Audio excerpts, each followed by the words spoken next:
Les libellules sont présentes partout où il y a de l'eau, puisque D'accord. ce sont des insectes qui sont hémimétaboles, c'est-à-dire que ils passent toute la partie larvaire se passe dans l'eau, et la partie adulte, ou imago, se passe en l'air, mais sur les bords d'eau. Tout simplement pour chasser, y compris pour la reproduction, puisque la vie d'un insecte adulte, quel qu'il soit, c'est se nourrir, se reproduire. Elles trouvent des endroits. Une libellule peut parcourir des kilomètres dans une journée.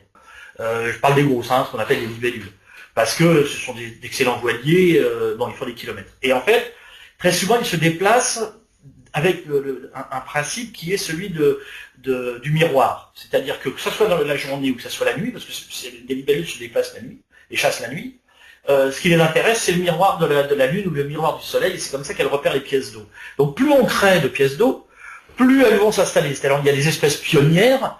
Alors il y en a une qui est très connue, c'est la libellule déprimée ou dépressa, qui est une magnifique libellule bleue, noire, qui fait à peu près, on va dire, 5 cm de large sur 5 cm.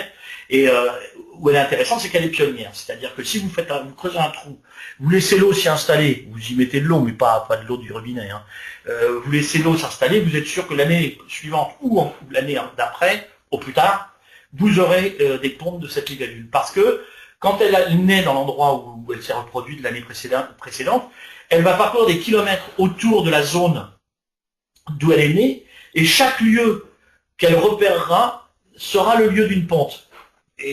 Donc, une seule libellule femelle, par exemple, peut pondre dans plusieurs endroits, et plus vous multipliez les endroits dans une zone définie, plus vous aurez de reproduction des libellules. Une libellule peut pondre des milliers d'œufs.